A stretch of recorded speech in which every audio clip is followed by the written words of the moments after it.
Bonjour et bienvenue dans cette nouvelle interview du Sommet de la Résilience. De nouveau, une journée marquée d'une croix blanche, puisque aujourd'hui, nous avons la grande chance de recevoir l'auteur Laurent Gounel. Bonjour Laurent. Et bonjour Muriel. Un énorme merci d'avoir accepté mon invitation. Donc, pour ceux qui ne vous connaissent pas, je vais rappeler donc que vous êtes un auteur français de renommée internationale dont les livres ont été traduits dans pas moins de 25 langues. Vous êtes spécialiste du développement personnel. Vous avez suivi une formation en sciences humaines à l'université de PNL de Santa Cruz. Vous vivez en France. Vous avez connu un immense succès avec vos romans qui explorent des thèmes qui sont liés à la philosophie, la psychologie et au développement personnel. Donc, on peut citer votre premier ouvrage qui est L'homme qui voulait être heureux en 2008. Et puis après, il y en a beaucoup d'autres qui suivent. Donc, on a Les dieux voyagent toujours incognito, Le philosophe qui n'était pas sage, Le jour où j'ai appris à vivre, Et tu trouveras le trésor qui dort en toi, Je te promets la liberté, L'art vous le rend bien, qui est un livre d'art, et puis Intuitio, et enfin Le réveil, paru en 2022. Donc, dans le cadre, je voudrais déjà vous exprimer toute ma gratitude et aussi je pense que je me ferai la porte-parole de beaucoup de personnes qui ont spécialement apprécié vos derniers ouvrages, qui sont un peu comme une bouée de sauvetage quelquefois au milieu de la tempête. Donc, un grand merci pour avoir pris ce rôle de lumière, voilà, et puis qui reste allumé, quelles que soient les circonstances. Donc ça, c'est important. Donc dans le cadre du sommet résilience, on a toute une partie qui est développer sa résilience holistique, mentale, émotionnelle et spirituelle, parce que l'idée que j'essaie de transmettre dans ce sommet, c'est que on essaie de co-construire le monde de demain, donc on essaie d'avoir une vision qui nous porte, donc nourrir une vision enthousiasmante du futur, d'incarner des projets de vie résilients dans la matière. Et pour ça, il faut être bien dans sa tête et donc il faut faire preuve aussi de résilience au niveau de l'état d'esprit. Tout à fait. Et, De toute voilà. façon, Mm.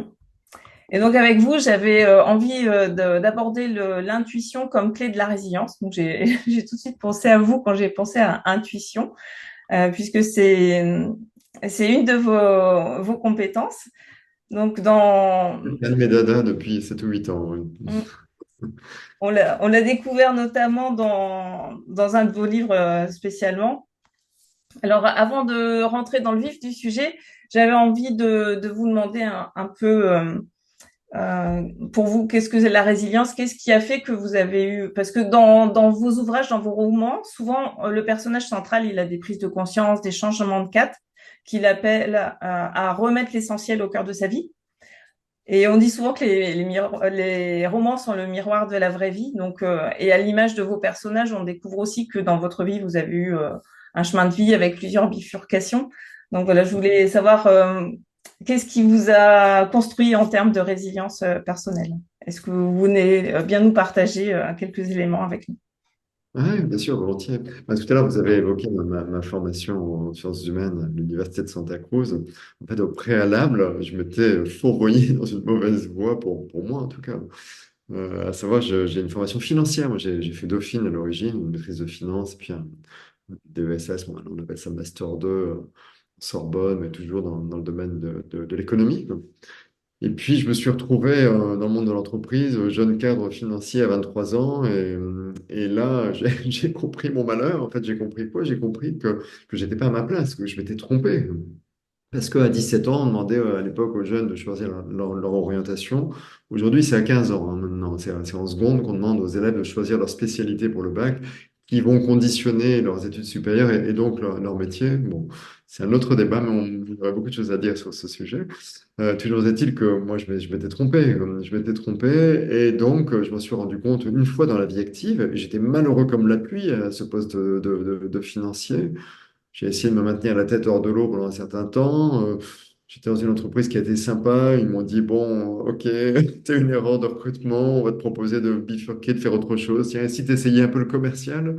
Donc, j'ai fait du commercial pendant un an. Et j'étais pas plus doué en commerce qu'en finance, quoi. Et donc, bah, ils ont fini par se séparer de moi, mais ils ont été sympas d'ailleurs. Ils ont même été généreux lors de mon licenciement. Toujours est-il que je me suis retrouvé au chômage et très malheureux parce que je me disais, mais qu'est-ce que je vais faire de ma vie?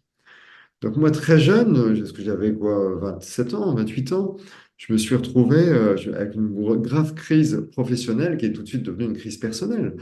Parce que je me disais, qu'est-ce que je vais faire de ma vie? Et puis, quel est le sens de tout ça? Et donc, la résilience, elle est apparue à ce moment-là. C'est moi, je m'étais posé à peu près aucune question. J'étais un enfant de mon époque. Moi, j'ai eu 20 ans dans les années 80. Les années 80, rappelez-vous, vous êtes plus jeune que moi, mais les années 80, c'était les années Bernard Tapie, qui était un type sorti de nulle part, qui était devenu multimillionnaire. Et à mon époque, beaucoup de gens, beaucoup de jeunes voulaient devenir multimillionnaires. C'était un peu mon plan de vie, quoi. Je me disais, bah oui, plus tard, je vais devenir un riche homme d'affaires, comme Bernard Tapie, quoi. Et je réalisais pas que en fait, c'était pas moi. Et en fait, il faut jamais sous-estimer l'impact de la société environnante, en fait, de la culture ambiante sur nous-mêmes et sur nos choix. Et en l'occurrence, je ne me connaissais pas, j'avais fait aucun travail de connaissance de soi, vraiment je ne me connaissais pas, donc j'avais juste acheté les valeurs extérieures sans réaliser qu'elles n'étaient pas miennes. Et donc, je l'ai réalisé une fois que j'étais en poste, parce qu'en effet, j'étais jeune cadre financier, j'avais un très gros salaire, plein d'avantages en nature, je rentrais chez moi en taxi payé par la boîte et tout, mais j'étais pas heureux. Et là, j'ai compris que non, non, c'était peut-être le plan de Bernard Tapie, c'était peut-être bien pour lui, mais pas pour moi, quoi.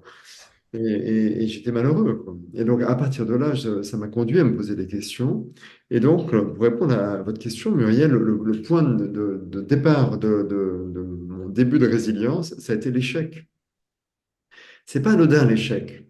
Et l'échec en France, on a un vrai problème avec l'échec. Il y a une dimension culturelle, hein.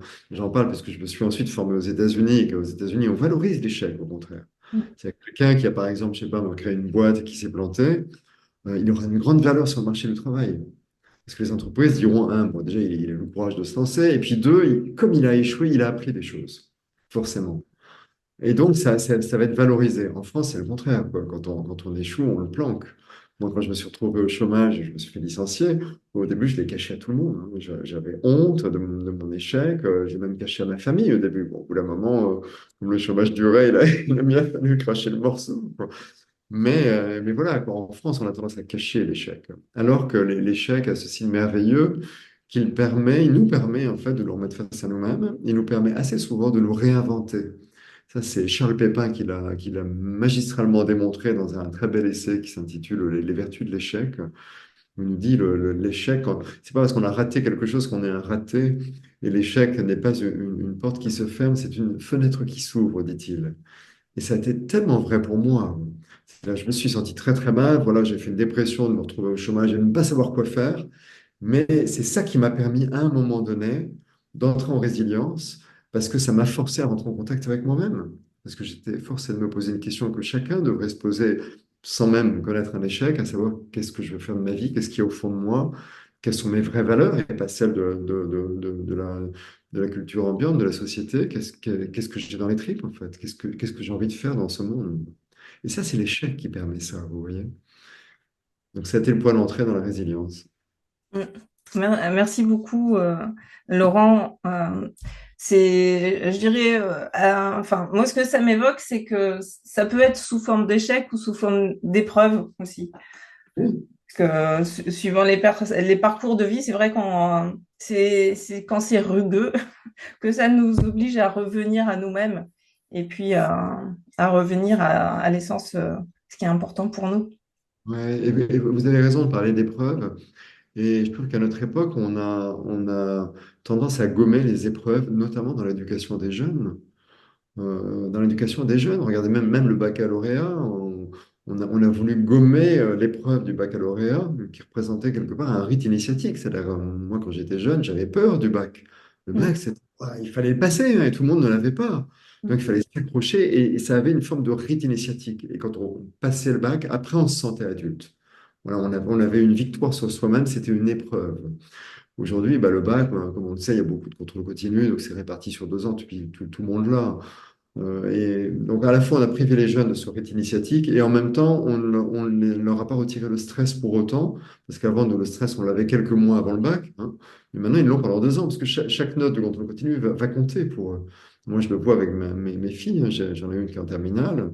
En fait, ça fait 2 ans qu'elle stresse, quoi. Vous voyez, ça fait 2 ans que chaque note compte.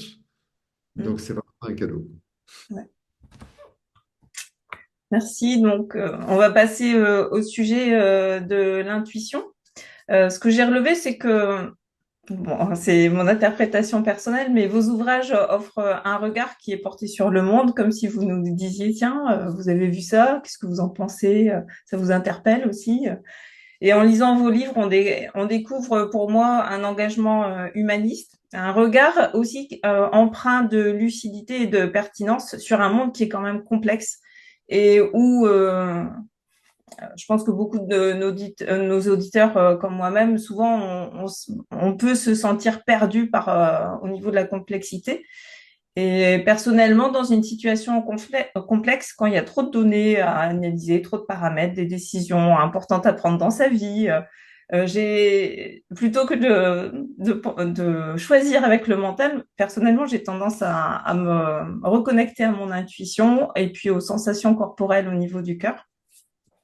Et je sais que c'est un domaine qui vous passionne aussi, donc est-ce que vous pouvez nous partager à quel moment, enfin si vous voulez bien, hein, vous utilisez votre intuition et pour vous, est-ce que l'intuition est aussi une clé intéressante pour nous guider dans la complexité? Oui, alors il y a plusieurs questions. Je peux déjà répondre à la dernière. Oui, l'intuition est une clé intéressante et on va voir pourquoi. Moi, j'ai découvert l'intuition il y a 7 ou 8 ans. En fait, pour tout vous dire, avant, j'utilisais volontiers le terme d'intuition, y compris d'ailleurs me concernant. Je pouvais dire, tiens, j'ai eu une intuition. Mais en fait, au fond de moi, je pense que je n'y croyais pas vraiment. C'est-à-dire quand il se passait quelque chose, quand j'avais eu une information m'était venue à l'esprit qui s'avérait juste, par exemple. En fait, pour moi, c'était une jolie coïncidence que je nommais intuition. Mais on m'aurait dit, il y a encore 9 ou 10 ans, chacun de nous a la capacité d'accéder à n'importe quelle information dans le monde, une information non directement accessible par nos 5 sens, donc quelque chose qu'on peut ni voir, ni entendre, ni toucher, ni goûter, ni sentir. Bah, je vous aurais répondu, bah, non, c'est pas possible. Donc, voilà, cette information, il faut la rapporter, mais on ne peut pas nous-mêmes spontanément accéder à une information qui n'est pas directement accessible par nos sens. Et puis j'ai découvert que oui, pourquoi? Parce que moi je donnais une conférence à Paris il y a 7 ou 8 ans et un inconnu vient me voir et il me dit, voilà, je suis un spécialiste de l'intuition, plus spécifiquement du remote viewing. Alors, j'avais entendu parler du remote viewing parce que j'avais lu un article sur la question. Je savais que c'était une méthode pour accéder sur commande à son intuition. Et cet homme-là, qui s'appelle donc Alexis Champion, me dit, bah, je propose de vous former gracieusement pendant 3 jours en tête à tête. Bon, alors à la fois, moi, je suis curieux de nature, donc j'avais envie de dire oui. Bon, maintenant, quand un inconnu vient me voir et me propose de passer 3 jours avec lui en tête à tête, je suis un petit peu sur la défensive quand même. Puis j'avais beaucoup de boulot, donc j'ai botté en touche. Alors, je vous fais une version courte. Il est revenu vers moi 3 mois plus tard et j'ai cédé et j'ai dit oui. Et là, j'ai découvert un truc de dingue, quoi, un truc incroyable. Où, en effet, il m'a initié à cette méthode. Et j'ai découvert que, bah, en effet, je pouvais, et comme chacun, d'ailleurs, ça je l'ai appris par la suite, je pouvais accéder à n'importe quelle information. Donc au début, on travaillait sur un lieu mystère, par exemple. Donc il choisissait un lieu au hasard et il en mettait la photo dans une enveloppe craft posée sur la table devant moi, et sans aucun indice préalable, juste en utilisant l'intuition, activée grâce à la méthode, je devais décrire intuitivement ce lieu, donc décrire vraiment des éléments caractéristiques du lieu, quoi. Et quand j'ai vu que ça fonctionnait, en fait, je me souviens que ça a tellement bouleversé ma compréhension de certaines choses du monde, ma vision du monde, je pourrais dire, que je me suis mis à trembler, en fait. Pour moi, ce qui venait de se passer était pas possible. Donc, bon, depuis maintenant, je me suis habitué, hein, j'ai beaucoup pratiqué avec lui. Puis après, quand j'ai eu envie d'en faire un roman quelques années plus tard, je l'ai recontacté. Je lui ai dit, bon, maintenant, je vais maîtriser le truc. On a repassé encore, je sais plus, 8 ou 9 journées en tête à tête avec lui et son associé et jusqu'à maîtriser. Et en fait, ça va très très loin. Donc, bref, l'intuition existe. Voilà, tout ça pour en arriver là, au-delà de la méthode. L'intuition existe, on a tous en nous cette capacité. Et vous avez dit quelque chose de très juste, Muriel, tout à l'heure. Vous avez dit, moi, j'essaie de me libérer de mon mental quand j'ai des grandes décisions à prendre et être plutôt à l'écoute de mon intuition. Et vous avez parlé du corps, en contact avec le corps. Et pourquoi c'est très juste, Muriel? Parce que l'intuition, beaucoup de gens pensent que ça se passe dans la tête. Pourquoi est-ce que l'idée, elle nous arrive à l'esprit, donc dans la tête, quelque part dans le cerveau, quoi. Sauf que l'intuition ne se manifeste pas dans le cerveau, elle n'apparaît pas dans le cerveau. Elle remonte, on pourrait dire symboliquement au cerveau, à l'esprit, mais elle se manifeste dans le corps. C'est-à-dire le corps, en fait, est une sorte de miroir de la réalité extérieure. Et quand je dis miroir, d'ailleurs, le terme n'est pas anodin, il n'est pas choisi au hasard. Si vous prenez l'origine étymologie de intuition, ça vient de intuitio en latin, qui est le titre que j'ai choisi de donner à ce roman qui parle de la méthode. Et pourquoi? Parce que intuitio en latin, ça signifie le miroir. C'est le miroir de la réalité extérieure. Et notre corps est un miroir. C'est-à-dire que la réalité extérieure, quand je dis extérieure, c'est que ce soit dans la pièce au côté ou à l'autre bout du monde, et même à une autre époque, et c'est encore un autre aspect qu'on pourra peut-être aborder tout à l'heure, toutes les informations du monde, en fait, peuvent se manifester en nous, dans notre corps, sous forme de micro-mouvements qui n'est pas forcément aisé de capter. Et pour ça, on en reparlera sur l'autre, mais c'est intéressant de se reconnecter à son corps, hein, se déconnecter un peu du mental, parce qu'en Occident, on est très très doué pour être dans notre tête, hein, surtout en France, hein, un pays de Descartes quand même, pour se connecter à son corps et être à l'écoute de ces micro-vibrations, de ce micro-mouvement, qui peuvent se manifester dans différentes régions du corps. Donc pour moi, c'est beaucoup dans le ventre que ça se passe. Pour d'autres, ça peut être dans les mains. Pareil que pour certains, ça va être dans les micro-mouvements des cils. Bref, dans notre corps, en tout cas. À nous de découvrir où et comment ça se manifeste. Il y a des micro-mouvements. Et si on est à l'écoute de ces micro-mouvements, si on y prête attention, à ce moment-là, ça peut remonter, en fait, à travers le subconscient, voilà, à notre conscience. Et c'est à ce moment-là qu'on peut avoir une idée, on se dit, ah, j'ai eu une intuition. Mais elle n'est pas née dans la tête, elle est née dans le corps. Mhm. C'est c'est passionnant. Je pense qu'il y a beaucoup d'auditeurs qui vont se poser beaucoup de questions par rapport à ça. Une qui me vient, c'est parce que je sais qu'il y a des expériences aussi de... euh, j'ai perdu le nom. Il me semble que c'est Alexis Fraisse ou quelque chose comme ça, ou Laurent Fraisse, qui fait des... en fait, sa conscience sort de lui-même et puis va dans dans d'autres endroits. Ça m'évoque ça, le remote viewing. Est-ce que... voilà. C'est... Est-ce que c'est vraiment, on pense que c'est l'intuition ou est-ce, ouais, c'est difficile. Bah, en fait, il y a eu beaucoup de recherches hein, depuis les années 70, Mm. spécialement aux États-Unis, sur l'intuition, et notamment par l'équipe de chercheurs qui ont développé le remote viewing. En fait, ils ont essayé de savoir comment ça marchait, parce que c'est très facile de démontrer que ça existe et que ça marche, hein. Donc ça, il y a zéro doute là-dessus. Enfin, on le sait, quoi. La question, c'est comment ça marche, comment l'information vient à nous. Et en fait, aujourd'hui, on ne sait pas, quoi. Il y a eu plein d'hypothèses et elles ont été au fur et à mesure réfutées. Aujourd'hui, l'hypothèse la plus probable, c'est celle des physiciens quantiques qui disent finalement, si j'ai bien compris, parce que c'est tellement complexe la physique quantique, ne faut pas être trop prétentieux dans un domaine quand on n'est pas physicien soi-même, mais il semblerait que le monde soit information finalement, et que on baigne dans l'information, et que cette information vient à nous, en fait, parce qu'on est dedans. Et sachant que les physiciens quantiques pensent que le temps et l'espace n'existent pas, alors rien que ça, déjà, quand ils nous perdent en général, parce qu'on nous dit, mais l'espace existe bien, je vois bien que l'objet qui est situé à 3 mètres de moi, il est pas devant moi, il y a bien une notion d'espace, oui, oui, mais et pourtant, il semblerait qu'il y ait une forme d'illusion derrière la notion d'espace. Donc, intuitivement on peut capter l'information qui est située à l'autre bout du monde, moi, ce qui m'est arrivé plein de fois lors de mes expérimentations avec Alexis Champion, eh bien, en fait, c'est peut-être pas ma conscience qui sort de ma boîte crânienne, ou d'ailleurs, hein, parce que rien ne dit qu'elle est dans la boîte crânienne, ma conscience qui se déplace dans l'espace, mais peut-être juste que l'espace n'existe pas, et donc l'information située à l'autre bout du monde, en fait, elle est également ici, vous voyez. Et même chose pour le temps. Et moi, ça me troublait encore plus, une fois que je me suis habitué à capter les informations sur ce qui se passe à l'autre bout du monde, j'étais quand même encore plus chamboulé par le fait de pouvoir capter les informations liées au passé, donc des choses qui n'existent plus, voire au futur. C'est quand même très dérangeant, surtout pour quelqu'un comme moi qui suis assez proactif, où j'aime à croire. Au début, j'en étais convaincu, maintenant je sais que c'est une grande partie une illusion, croire que j'ai une influence sur ma vie, que c'est moi qui décide de mon destin quelque part. Mais si vous avez accès à une information future qui s'avère vraie, bah, à ce moment-là, ça pose la question du libre arbitre. Est-ce que tout est écrit ou pas? Est-ce que j'ai vraiment une action sur ma vie ou pas? Et en fait, je pense que la vérité est un petit peu entre deux. Donc, les physiciens quantiques, toujours eux, voient le futur comme un ensemble de potentialités. C'est comme si tout était possible dans le futur. Donc, il y a quelque chose d'écrit, mais comme d'autres options possibles, d'autres potentialités. Et il semblerait, il faut vraiment prendre le conditionnel, parce qu'une fois de plus, rien n'est démontré dans ce domaine, que la projection d'une conscience humaine, donc par exemple de votre conscience, sur l'une de ces potentialités, peut la cristalliser quelque part. Et donc, va accroître les chances qu'elle se réalise. Donc, ça rejoint un petit peu les gens qui sont adeptes de la théorie, je ne sais plus comment on appelle ça, la théorie de, c'est pas de l'intention, mais peu importe. Ceux qui me suivent comprendront, quoi. Voilà, le fait de croire en quelque chose va accroître les chances que ce quelque chose se réalise, quoi.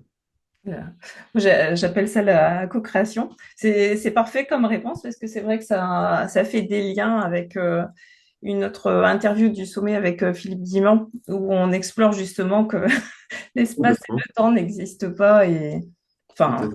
voilà et on a toutes les possibilités et puis justement des possibilités de bifurcation avec le Kéros. Donc j'invite aussi à regarder en parallèle l'autre conférence pour compléter.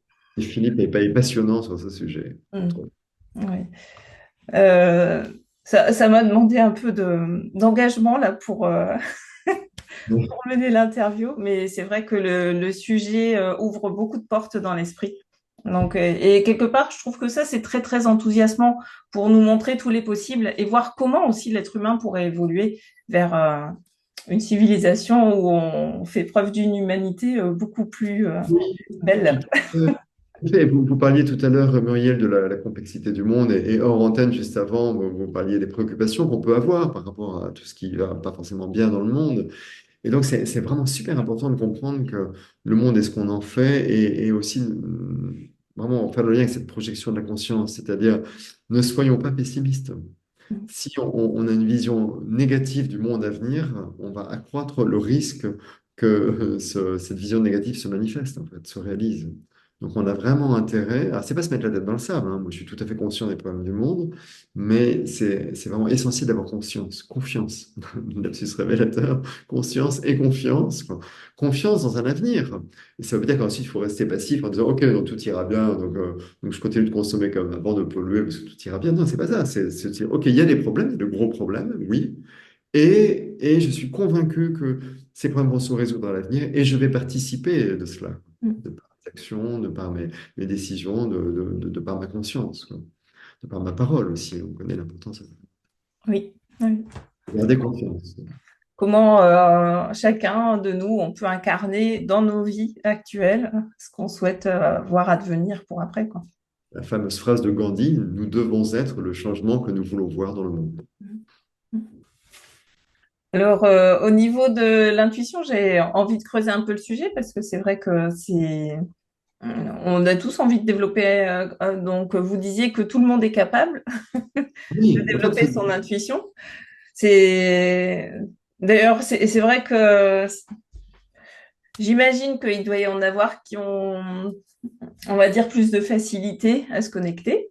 Et alors, donc peut-être, a priori, vous en faites partie des personnes qui ont plus de facilité. Est-ce que vous voulez bien nous partager quelques clés pour nous apprendre, on va dire, à cheminer dans cette direction? d'abord, alors déjà pour d'abord dissoudre les peurs, tout le monde a de l'intuition, c'est une aptitude naturelle, c'est presque aussi naturel que de regarder, de voir ou d'entendre. Sauf que comme on ne le sait pas et que cette aptitude est un peu cachée, on va dire, ben, si on ne le sait pas, évidemment, on ne va pas porter notre attention dessus. Voir quand les intuitions vont venir, on peut les rejeter. Vous voyez, moi, dans le passé, par exemple, quand j'avais des décisions importantes à prendre, parfois, et je pense que ça arrive à tout le monde, il y avait une idée qui me venait tout de suite. Et puis je me disais, là, on va pas s'emballer, soyons rationnels, soyons un peu cartésiens, donc je vais lister des critères, peut-être pondérer des critères ou les hiérarchiser. Enfin, et puis je prenais une décision et qui parfois s'avérait mauvaise. Et là, je me disais, ah ben mince, alors c'est dommage, comme la première idée qui m'était venue à l'esprit était la bonne, c'est dommage que je ne l'ai pas retenue. En fait, c'était juste une intuition, vous voyez. Donc on a tous ça, on a tous cette aptitude, mais si on ne sait pas qu'elle existe, si on ne sait pas qu'on a cette capacité, on ne va pas l'utiliser. Donc la première chose, je dirais, c'est être convaincu que vous avez cette aptitude comme chacun, tout le monde là. Ensuite, vous avez dit quelque chose qui est sans doute assez juste. Vous avez dit on a plus ou moins facilement accès à ses intuitions. Et pour accéder plus facilement à ses intuitions, hormis le fait d'y croire, une fois de plus, et c'est essentiel, il y a une forme de reconnexion au corps. On l'a un petit peu évoqué aussi. Pourquoi? Puisque ça se manifeste dans le corps, je me le disais tout à l'heure. Donc évidemment, si vous êtes trop dans votre tête, dans vos idées, dans vos plans, bah, ça va être plus difficile pour vous d'écouter votre intuition. Donc la question est comment se connecter au corps? Donc là, il y a plusieurs choses. Moi, la première chose, j'ai au moins les deux pistes à communiquer. La première, c'est éteindre nos écrans au moins un certain temps chaque jour, quoi. Pourquoi? Parce que nos écrans, ils accaparent notre attention. Ils sont faits pour. Je sais pas qu'ils sont faits pour, mais en tout cas, toutes les applications qu'on nous propose sur nos écrans sont conçues pour. Ça, c'est certain, parce elles sont basées sur une économie de l'attention. C'est-à-dire, en fait, les éditeurs de toutes ces applis ont besoin, économiquement, qu'on soit en permanence rivé sur les applis en question, quelles qu'elles soient, que ce soit les réseaux sociaux ou autres. Voilà, ils fonctionnent, ils gagnent de l'argent à partir du moment où on reste connecté. Donc, ils font tout pour accaparer notre attention. Et comme ils sont plutôt doués en général sur le plan marketing et même psychologique, puisqu'ils utilisent beaucoup les ressorts de la psychologie pour développer leur business, ben, ça fonctionne. Donc, en fait, on a tous tendance à être accro à nos écrans. Donc c'est intéressant de le savoir et de comprendre que, bon, même s'il n'y a pas de mal à utiliser un écran, ça nous coupe un peu d'autre chose. Ça nous coupe d'abord de la réalité présente autour de nous, parce que le monde, évidemment, il est d'abord et avant tout ce qui est autour de nous, là, maintenant, et pas juste ce qui est véhiculé par mon écran. D'accord? Ça, c'est le premier point.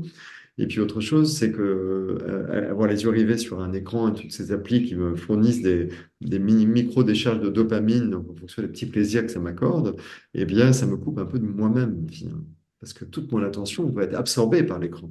Et elle ne sera pas dans mon corps, une fois de plus. D'où l'utilité, et c'est vraiment salutaire, hein, c'est d'éteindre au maximum en fait, ces écrans dès qu'on n'en a pas besoin, y aller vraiment, vraiment pour répondre à un besoin spécifique, mais pas y aller pour passer le temps. Y compris, oui, quand on a une file d'attente, moi j'ai comme tout le monde tendance à avoir envie d'allumer mon portable et puis lire les news, par exemple. Et en fait, c'est pas une bonne idée, hein. C'est pas une bonne idée, mais d'abord parce que les news sont souvent mauvaises. Et pour cause, là aussi, c'est pas un hasard, hein. On sait que les mauvaises nouvelles attirent beaucoup plus d'attention, et donc vont rendre beaucoup plus accro que les bonnes nouvelles qui n'intéressent pas grand monde. Mais c'est une mauvaise idée d'allumer l'écran parce qu'en fait, il se passe des choses autour de moi qu'il est intéressant d'observer dans cette file d'attente, vous voyez. Et ne serait-ce que c'est une occasion de me reconnecter à mon corps. Si c'est pas drôle d'attendre sans rien faire, et ben en fait, je peux faire une séance de micro-méditation où je vais être bien dans mon corps, où je vais sentir, être à l'écoute des sensations de mon corps, de mes pieds sur le sol si je suis debout, de qu'est-ce qui se passe dans mon ventre, ressentir ça. Et en fait, c'est une occasion vraiment pour se reconnecter à son corps. Et donc, plus on se reconnecte à son corps tout au long de la journée, et l'idée finale étant même d'être en permanence connecté à soi et à son corps, bien sûr, mais au moins commencer par petites touches comme ça dans les files d'attente, ça peut être aussi, je sais pas, 5-10 minutes avant de se coucher le soir. Donc, on éteint les écrans et on retrouve la sensation de son corps. Donc, ça, c'est vraiment important. Donc ça, c'est la première piste.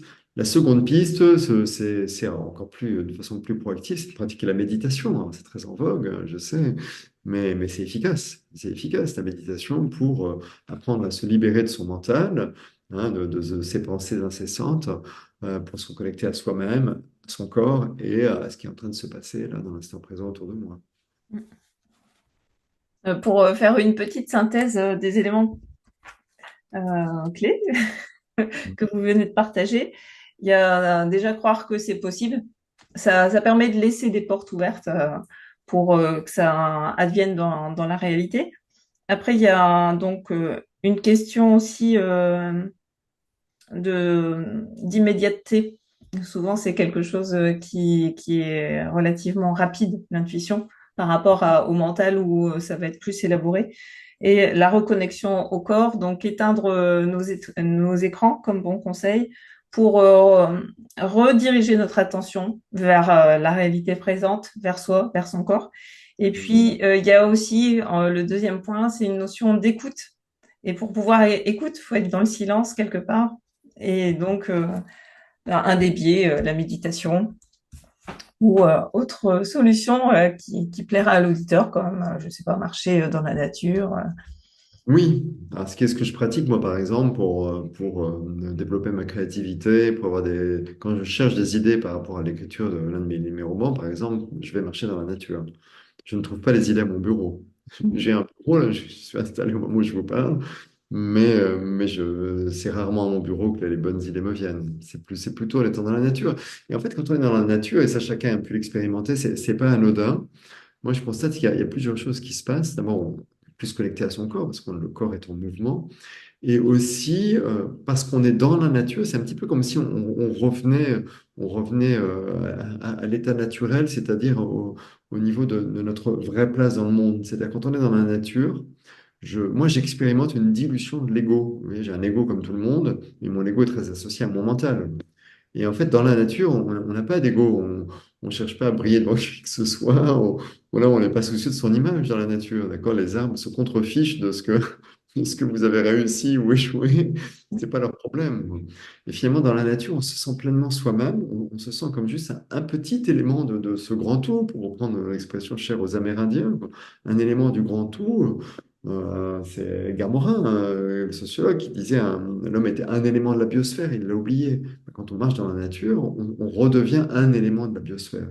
Donc on revient à notre place et comme par hasard, à cet endroit-là, à ce moment-là, les intuitions émergent plus facilement. Et puis, et puis même, enfin, moi j'aime bien donner quelques petits exemples. On peut avoir des choses l'univers arrive à nous parler aussi, quel que soit, enfin, le contexte. Et on n'a pas besoin d'être en ville ou entouré de personnes. Ça peut être aussi dans la nature qu'il y a des choses complètement saugrenues ou surprenantes qui peuvent advenir pour peu qu'on laisse la porte ouverte au possible. Euh, Est-ce que vous aimeriez bien nous partager des exemples d'intuition, peut-être relatifs au Puisque j'évoquais l'écriture de mes livres, il y a quelques années, j'écrivais, c'est en 2018, je crois, j'écrivais un roman qui s'est appelé ensuite Je te promets la liberté. Donc j'étais en phase créative, donc j'écris pas en phase créative, je prends des notes, mais je n'ai pas commencé l'écriture. Et donc, c'est une histoire qui se passe sur un bateau. Toute l'histoire se passe sur un bateau. C'est un bateau-restaurant qui est amarré sur les quais de la Saône à Lyon. Et très vite, donc j'étais vraiment au début de la phase créative, une idée me vient, émerge, et me dit, l'héroïne est originaire de Djibouti. Voilà, elle est djiboutienne. Bon, ok, pourquoi pas, moi je prends, je suis dans une posture d'accueil, donc je note, je passe à autre chose. Les mois passent, je suis toujours en phase créative, et peut-être 5, 6 mois plus tard, d'un seul coup, je me dis, mais finalement, bon, à quoi ça rime qu'elle soit djiboutienne, sachant que toute l'histoire se passe en France, sur un bateau amarré à Lyon. Bon, moi j'aime que les choses aient du sens quand même. Donc j'ai l'idée de lancer une recherche étymologique sur Djibouti. Est-ce que ce mot a un sens, quoi? Et j'apprends que ça vient de l'arabe ancien et que ça signifie est-ce que le bateau est arrivé? Mais je ne parle pas arabe. Donc ça ne peut pas venir de mon cerveau, vous voyez. C'est une intuition, c'est une information qui vient de je ne sais où d'ailleurs, et qui est venue à moi, comme ça. C'est pas un calcul de ma part. Mm. C'est très sympa tout de suite. Euh, donc, j'avais relevé aussi l'intuition et puis donc l'inspiration, la création artistique sont très proches. Donc, vous avez coédité avec Camille Todd en Mhm. 2019. L'art vous le rend bien. Et puis, Oui, on peut lire, l'art a cette capacité de parfois faire ressentir ce que nous savons confusément au fond de nous, sans jamais avoir pu l'exprimer en un instant. Comme un accès direct et fulgurant à la source, l'art joue avec nos sens pour nous emmener dans le monde de l'esprit où s'épanouit notre âme. Est-ce que, selon vous, l'art pourrait être un vecteur de résilience et est-ce que ça peut nous connecter à plus grand que soi? alors oui et oui. En fait, l'art n'est pas créé par le mental de l'artiste. Ou alors, c'est pas un artiste, je pense. Et donc, l'art, parce qu'il n'est pas créé par le mental, ne s'adresse pas au mental. C'est pour ça que je pense qu'il est vain et pas forcément souhaitable, d'ailleurs, de chercher à interpréter un tableau, quoi. Oui, analyser, je veux dire. Analyser, interpréter en se disant, mais alors, voyons, qu'est-ce que le peintre a voulu dire par ces éléments? Ça, c'est peut-être un symbole de ceci ou cela. Je pense qu'il faut surtout pas faire ça, en fait. C'est-à-dire, si vous, pour ne parler que de l'art pictural, hein, parce que bien sûr, il y a d'autres arts, quoi, mais si vous allez dans un musée ou une expo de peinture, laissez-vous toucher par les œuvres, cherchez pas à les comprendre. Même si, évidemment, en tant qu'occidental, on aime bien tout comprendre, donc c'est notre cerveau qui veut essayer de donner du sens aux choses. Et je pense que c'est une erreur, je pense que c'est pas la fonction de l'art, quoi. L'art a une autre fonction, l'art a le moyen de nous toucher, de toucher notre âme à un niveau qui n'est pas mental, qui n'est pas cérébral. Et quand on est touché par une œuvre, c'est qu'à un moment donné, on perçoit inconsciemment un message délivré par l'artiste, mais qu'il n'a même pas conçu lui-même. C'est un petit peu comme dans l'exemple que je vous donnais tout à l'heure par rapport au bateau et à l'héroïne djiboutienne. Vous voyez, l'artiste, il n'a pas conçu, il n'a pas intellectualisé le message. Il ne sait même pas ce qu'il fait, en fait. Vous voyez, il produit quelque chose et ce quelque chose porte un message qu'il ignore lui-même et qui peut potentiellement toucher le visiteur. Et pas forcément tous, vous voyez. Mais c'est pour ça qu'on est touché par certaines œuvres et pas par d'autres, quoi. C'est assez passionnant. Je parlais de Charles Pépin tout à l'heure, il a écrit un très beau livre sur l'art d'ailleurs qui s'intitule Quand la beauté nous sauve. Et c'est un très joli livre philosophique, hein, parce que c'est un philosophe qui analyse en effet pourquoi on est touché par l'art et par la beauté. Mhm. Oui, bah c'est comme, enfin, je pense que ça résonne aussi en fonction de notre parcours, notre histoire, notre vécu. Certaines œuvres vont plus nous attirer que d'autres. Tout à fait. Mais c'est pareil pour la musique. Moi, je suis très touché par la musique. C'est peut-être même l'art qui me touche le plus. La musique, faut pas interpréter, faut pas analyser la musique. Faut l'analyser sur un mode rythmique ou au niveau des tonalités, etc. Et dire oui, là il y a une succession de quintes ou là il y a une syncope. Mais non, non, ça, c'est pas nécessaire. Vous voyez, c'est à un moment donné, laissez-vous toucher par la musique. Et puis vous savez que certaines musiques vont vous toucher plus que d'autres, et en fonction aussi des événements de votre vie, quoi. D'ailleurs, il y a une étude qui a été menée il n'y a pas très longtemps, il y a un an ou deux, par des chercheurs, des scientifiques, qui ont montré, par exemple, que lorsqu'on a un coup de blues, lorsqu'on est un peu déprimé, là, vous avez vos bons amis qui vous disent Ah, mais une musique très gaie, ça va te donner la pêche. Eh bien non. Il a été démontré, par exemple, ça a été démontré que lorsque vous avez un coup de blues, c'est en vous autorisant à écouter une musique mélancolique, donc triste quelque part, que vous accroissez vos chances de revenir plus rapidement dans le positif. C'est étonnant, n'est-ce pas? C'est un peu comme une posture d'accueil de votre émotion, finalement. Bah, vous ressentez voilà, une tristesse. Acceptez cette émotion, quitte à l'accentuer par une musique qui va la soutenir, quoi, vous aidera finalement à la laisser passer, quoi, et donc à passer à autre chose, quoi. C'est vraiment intéressant. Ah oui, c'est surprenant, c'est contre-intuitif un peu, Oui, justement. exactement.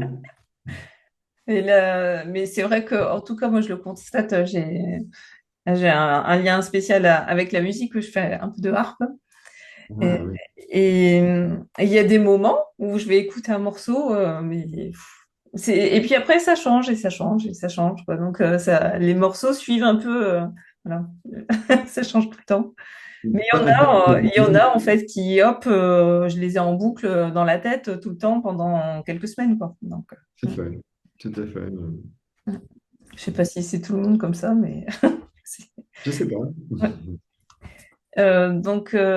Après j'avais aussi et puis c'est amusant parce que au cours de cette interview on tisse des fils avec d'autres interviews vu qu'on a aussi la chance d'avoir Marc Vella qui va intervenir dans le sommet et donc on va parler de l'éloge de la fausse note donc, avec Mhm. Marc Vella, un pianiste nomade qui a fait la caravane amoureuse qui a avec son piano sur une remorque et qui a traversé 40 pays. Il a Mhm. une approche magnifique de comment la musique peut nous reconnecter, nous faire accepter, accueillir les fausses notes de la vie, et que ça fait partie de l'harmonie. Donc, Mhm. c'est très intéressant aussi. Et on a aussi, dans vos livres, euh, on aborde aussi la question dans le philosophe qui n'était pas sage, et je crois aussi, il y a aussi des éléments là-dessus dans le jour où j'ai appris à vivre. La- donc, dans le philosophe qui n'était pas sage, on découvre une communauté de la jungle amazonienne en harmonie avec la nature. Et puis, quelque part, par ce livre, on a un peu toutes les leçons de vie que peuvent nous transmettre les peuples ancestraux. C'est aussi une des thématiques du sommet. Donc, je trouvais intéressant de vous interroger aussi sur sur la sagesse des peuples ancestraux. Euh, Est-ce que ces communautés sont davantage résilientes que nous? Enfin, est-ce que vous aimeriez partager par rapport à ça? Je peux pas vous dire pour une raison très simple, c'est que je ne suis pas spécialiste, je ne suis pas un anthropologue, je ne suis pas spécialiste des peuples premiers. Non, le peu de choses que je sais des peuples premiers, c'est d'abord qu'ils sont, et chacun le sait, très connectés à la nature, hein. Moi, j'ai plus approché les Amérindiens qui sont hyper attachés à la notion d'harmonie. Un petit peu comme d'ailleurs dans notre civilisation, les Grecs de l'Antiquité, vous voyez, qui voulaient à tout prix préserver l'harmonie. Toute la philosophie grecque antique tourne autour de cette notion d'harmonie à préserver. Et ça, moi, je le retrouve vraiment chez les peuples amérindiens qui visent à préserver l'harmonie. Donc, ils agissent dans la forêt, y compris pour prélever des plantes, pour prélever un animal, pour se nourrir, quoi. Mais ils vont le faire respectueusement, donc pas, ils vont pas manger l'animal en regardant la télé sans même réaliser qu'ils mangent un animal, que d'autres ont tué pour eux. Voilà, c'est noyé au milieu des deux sandwichs du Big Mac, d'accord? Non, avant de prélever un animal, ils vont faire une prière, par exemple, pour demander à la nature, à l'âme de la nature ou à l'âme de l'animal de se donner à eux. Enfin, vous voyez, ça va très très loin en fait dans la préservation de l'harmonie. J'ai approché aussi des peuples premiers en Malaisie. En Malaisie, j'ai appris par exemple que dans une partie d'une jungle amazonienne, c'était au nord de Kuala Lumpur. À un moment donné, un promoteur voulait construire une maison et en fait, ils ont fait venir un chaman qui a négocié avec les âmes de la forêt qui habitaient ce lieu où on allait les déranger puisqu'on allait construire une maison. Et donc, ils ont négocié avec les âmes de la forêt qui, paraît-il, ont accepté d'être délocalisés. Et donc, la mairie, c'est une histoire vraie, hein, la mairie a affrété un autocar pour déplacer les âmes vers un autre coin de cette forêt, de cette jungle pour que le promoteur puisse construire la maison. Alors voilà, ça peut nous faire sourire à nous occidentaux, mais et on ne peut pas dire est-ce que vraiment il y avait des âmes ou est-ce que c'est une élucubration, mais ce qui est merveilleux, en tout cas, c'est l'intention. Vous voyez, se dire, OK, il y a un équilibre. À partir du moment où je romps l'équilibre en construisant quelque chose, bah, c'est pas anodin, et donc il faut que je me pose des questions. Et ça, moi, j'apprécie énormément ça. Donc ça, c'est la première chose que j'ai envie de dire sur les peuples premiers. Après, en termes de résilience, je ne sais pas, j'en ai aucune idée. En revanche, en termes d'intuition, oui, ça c'est certain. Ils sont totalement connectés à leur corps et la nature. Il y a une nomade autochtone dans l'archipel des Andaman. C'est au nord-est de l'océan Indien. Ils s'appellent les Jarawa. Les Jarawa, en 2004, en décembre 2004, quand il y a eu ce terrible tsunami qui a balayé les côtes dans cette région, qui a fait des dizaines de milliers de morts, les Jarawa, eux, se sont reculés dans les terres plusieurs heures avant l'arrivée de la vague destructrice. Plusieurs heures. Et après, il y a des chercheurs qui sont allés les rencontrer en leur disant, mais comment vous saviez? Parce que vous le saviez manifestement, vous êtes reculés dans les terres longtemps avant. Ils ont répondu, bah, on ne le savait pas. Bah oui, ils refusaient d'être dans le mental, donc non, on ne savait pas, mais la nature le savait. Donc, il suffisait d'écouter la nature. Réponse un peu énigmatique, mais qui est typiquement révélatrice de l'intuition. Mm. Oui, oui, bah justement, ça fait partie d'un de vos ouvrages et je me demandais bah, si c'était basé sur des faits réels. Donc, c'est vraiment intéressant de confirmer. Parce que, bon, c'est toujours la question quand on lit un roman, si c'est basé ou pas. Mais en général, bon, j'imagine, quand vous êtes en train d'écrire, vous devez aussi faire des recherches, j'imagine, pour Ah venir. oui, énormément. Donc en fait, dans mes romans, toute la partie dramaturgique, romanesque, enfin, l'histoire est totalement fictive, bien sûr, même si je peux parfois m'inspirer de certains éléments vécus, mais l'histoire est fictive globalement. En revanche, dès que je cite des éléments scientifiques ou parfois, comme c'est le cas dans Intuitio ou le Réveil, des noms d'entreprises qui existent vraiment, alors tous les faits qui sont attribués sont réels, sont authentiques, sont véridiques.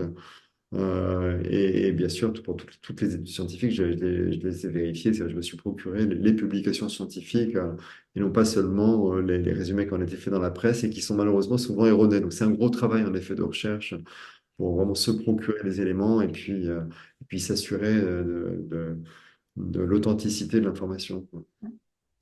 Mais oui, Ça, ça nous permet quelque part puisque l'heure tourne, donc on arrive bientôt à la fin de l'interview conférence, de revenir sur ce sujet qui était nous guider dans la complexité. Il y a à la fois savoir faire des recherches, aller chercher l'information, et puis savoir écouter aussi son intuition, son ressenti. Tout à fait, tout à fait. C'est essentiel. Je peux vous raconter une ultime anecdote, si vous voulez, par rapport à l'intuition telle que c'est mise en œuvre en moi.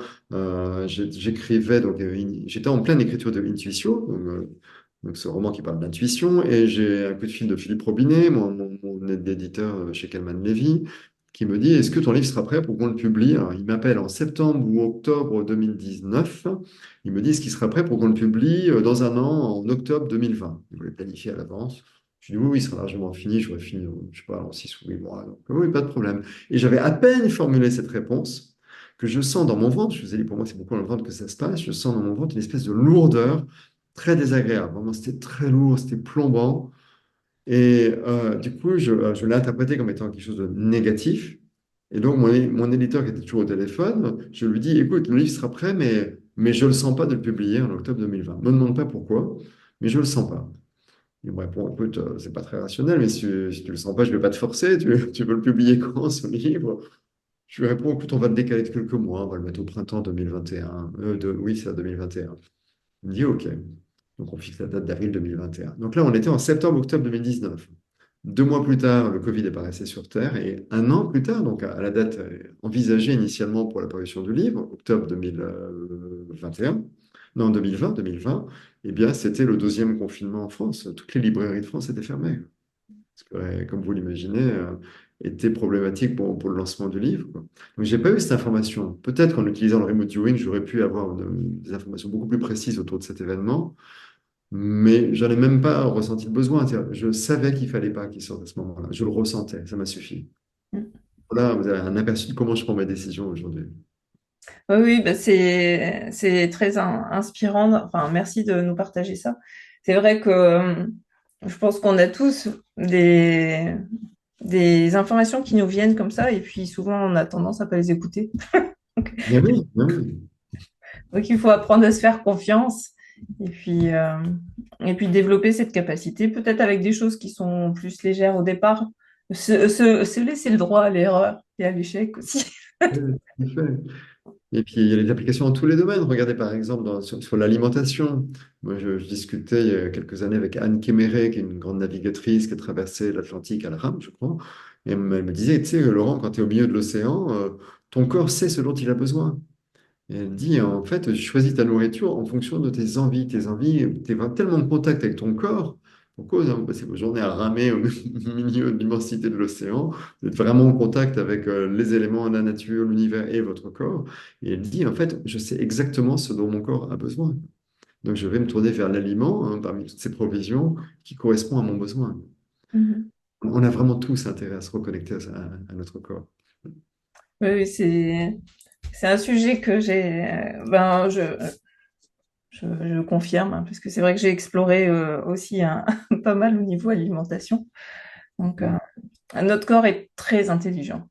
C'est, Bon. donc, il faut apprendre à lui faire confiance et puis voilà, avoir l'harmonie entre nos émotions, le corps et puis notre mental. Voilà.